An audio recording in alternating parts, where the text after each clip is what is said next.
Yo, what up? It's your boy, Freddy Ferocious, back at it again for another Bombing Science video tutorial. This time around, we're going to talk about backgrounds and force fields, one of the most integral parts of crushing and tying together a dope piece. Now, back in the day, not too many people used to use these. They used to be a bit more add-on frills for productions, but these days, it's all very, very standard. You put them in almost anything you do, whether it's a straight letter, a burner, or a wild style piece. Sometimes people even put it into throw-ups and other things like that. Now, as you can see here, I got the letter E. It's a very funky letter. It's a really fun one. It's got a lot of action going on. I add a little bit of my unique style in it, giving it a little bit of swagger and a little bit of lean to the right. If you also notice, I did the classic stuff that I was talking about with the last videos. I did a relatively light or neutral palette of the fill. I gave it a contrasting black outline. I gave it a nice white highlight going around the right and top sides of the letters. And then I've also added a drop shadow, all going from the right down, and added interior stuff in that, using the green and giving it some extra funk inside of the 3D or drop shadow. Now, you can also notice this is half done. And this is because there's two ways of doing backgrounds. One, a more simplistic way so you can see what you're doing, and a second, a little bit more complicated way, but it makes your life easier in the long run. So let's get into it. Now for a background, similar to your fill, you're gonna want a neutral color palette so that it really jumps off from the outline and from the interior of the piece. And then you're gonna want something really, really popping to go in between the letters, so you can see the force field really jumping off. But we're going to get into that in the force field portion of the video. Now, I'm going to pick a blue color that's going to go right around the letters here and around the letter here. And then we're going to outline and clean up and do all that sort of stuff like we talked about earlier on.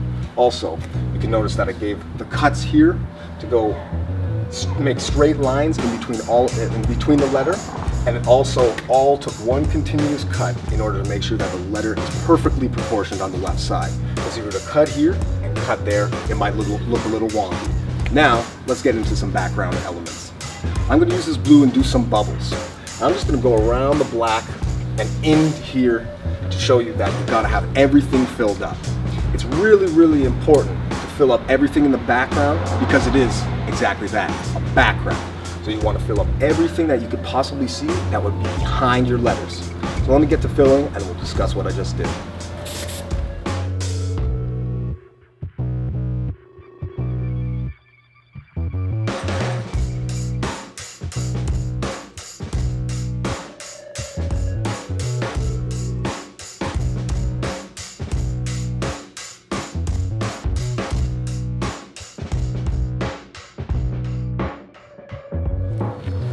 Now if you notice what I've done here is I've added all the blue going all around the outline color.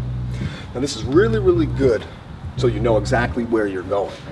And it also gets to clean up some of the unwanted lines I didn't like. However, the problem with that one is that it now gave new unwanted lines that I don't like.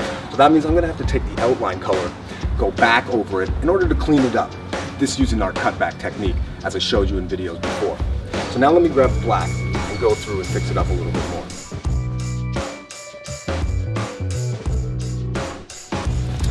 Now by using the black can to go back over the unwanted lines on the background, I've actually increased some drips that are going over top of the fill. Now this too, I need to cut back in order to make it look crisp and clean. So I'm going to let it cure for a little bit, then I'm going to grab my fill color and cut right back over that. Now, what's also really great about the background is you can keep it as simple or as complicated as you want. I really like these bubbles, but I think it needs a little bit more. So I'm actually going to grab another blue, put some extra lines and bubbles in there, and we're going to really pop it off a little bit more.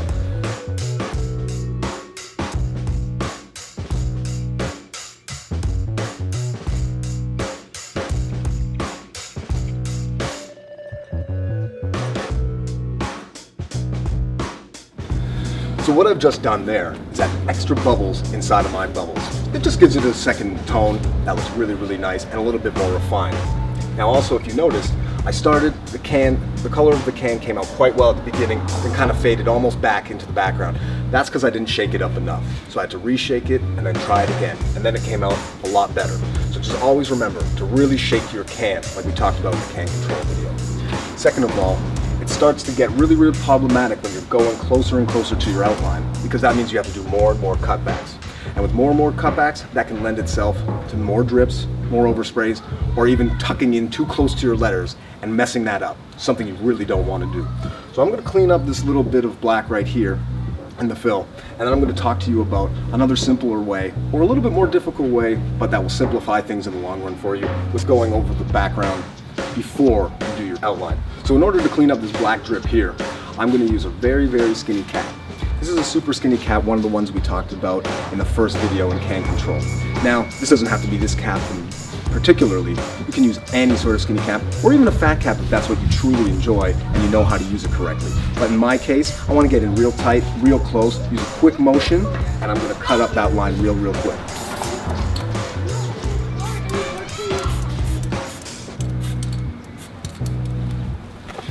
Now this all looks pretty good. I'm really feeling where we're going. Now, I'm going to show you on the left side another way that you can do the background, which might make your life a little bit easier down the line once you get the hang of it. Now for this, it becomes a little bit trickier because you got to know exactly where your outline and your either drop shadow or 3D are going to go. In this case, I know that it's going to go from the bottom to the left. And what's also really great about this is I notice there's a portion here that's a little too fat in my fill that I kind of want to cut out. So what I'm going to do is anticipate where exactly my drop shadow is going to go. This being top down. Now, I'm going to take my blue, do my bubbles, and give it a little bit of a buffer zone in between where my drop shadow would go and where the background's would go. However, I'm going to get as close as I possibly can because I then want the outline to go over the background completely, doing this in one shot and alleviating some of the stress with trying to do cutbacks. So I'm going to get in my hip hop stance, right up close, do my big arm motions for the bubbles, and then I'm going to start to kind of get in tighter on the fill color and see where I want my outline to go.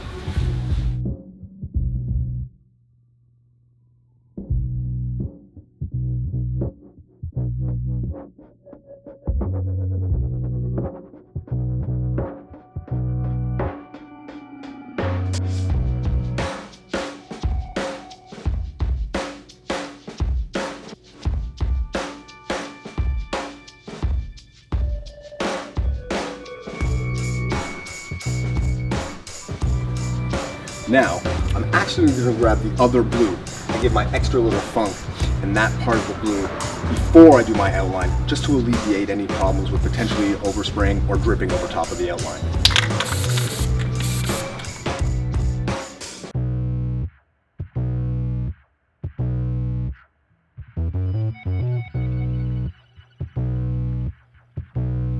Now, if you notice, I actually got in really tight on the lettering. It's got a little bit of overspray, which I'm not too happy about, but that's something we can clean up as well with the cutbacks. But also, I say this because I got it real tight because there was an element of the E that I didn't really like.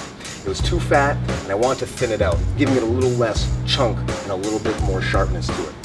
So, if you notice, I also put in the lighter blue right before. So that means I don't have to do my outline, do the blue, and then potentially have to go through cutbacks like I said earlier on. Now with that being said, I gave myself a little bit of buffer like we talked about earlier on, just to give me an indication of where it is I want my outline and my drop shadow to go, or 3D, or whatever you choose to use. So for this, I'm going to continue on moving to the left just to finish off this outline and finish up the drop shadow and come back with a little bit of green to give it that funk, similar to the video that we did last time.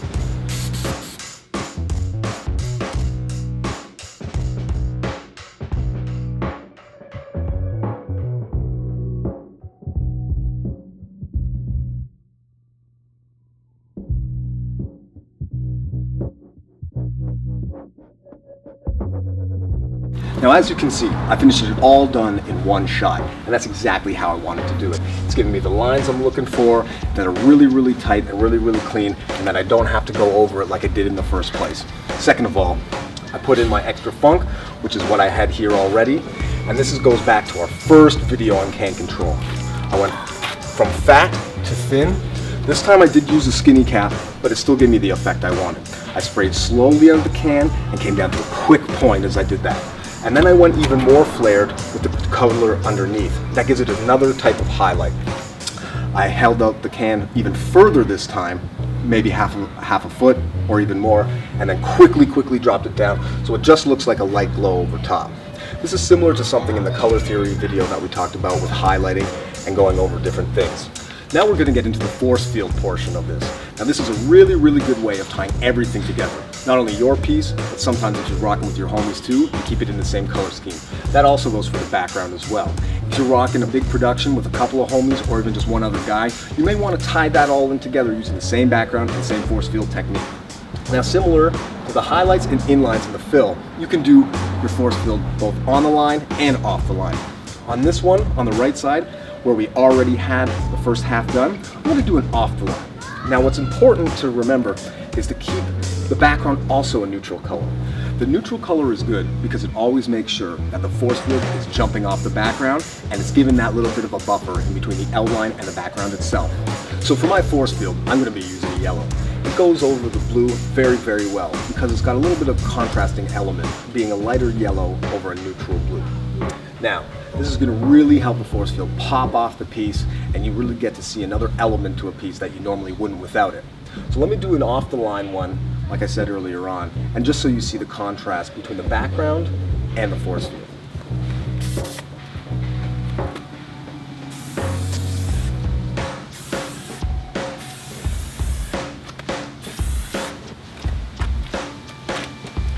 Now what I've done here is go off the line, little bit of flare technique, holding my can at different distances of the wall so that it really gets a little bit of less sharp lines on certain points and gives it that glow I'm looking for.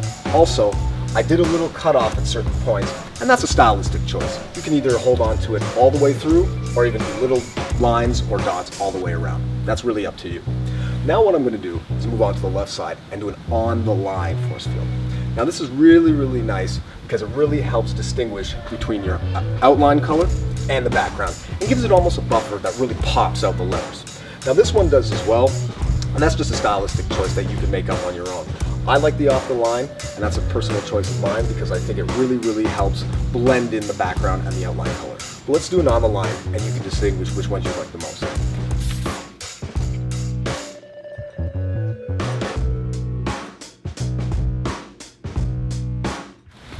Now for this, I've done an on the line force field. This one looks really tight as well. However, similar to what we had getting closer in on the background, it's given me some unwanted lines, sprays, and drips that I'll have to cut back afterwards. This becomes a little bit tricky, especially when we're using fade techniques in the 3D here, or the drop shadow here, because that means you might end up kind of cutting over some of the fades that you really enjoy. Also, if you notice, if you do the off-the-line force field, it gives you a little bit more bubbly, fun, and whimsical effect. But if you do the on-the-line force field, it really sharpens and tightens it up. This, again, is always a stylistic choice. If you want to do it sharper, or if you want to have it a little bit more playful and bubbly. You can also intermingle the two depending on what you're doing. If you're doing a piece and you really want it to look sharp and tight, you might want to do an on-the-line one. If you're doing a quick straight letter or just a bubble letter and you just want some extra funk, you might do an off-the-line one. It's really quick, a little less meticulous, but also really good effect. Also, this is just one way of doing force fields. I just did a single force field, both off the line and on the line. But you can experiment with this and go as far as you want. Some people even do double, triple, quadruple, or even further force fields. This gives it a nice rainbow glow effect. That's hard on the line, but it almost looks like a gradient itself. This is a little bit alleviating on stress because you don't have to worry about all sorts of crazy fades. You can just go one line over another and it really looks sharp and clean. A lot of the time, especially if you're bombing, you probably won't be able to do a background, and sometimes not even a force field. But if you do have the time, a quick little force field, lines around the outline, really might give it that pop that you're looking for, especially if it's got those contrasting colors that we talked about in this video and the last one. So keep it going, look up, look fresh, do your thing.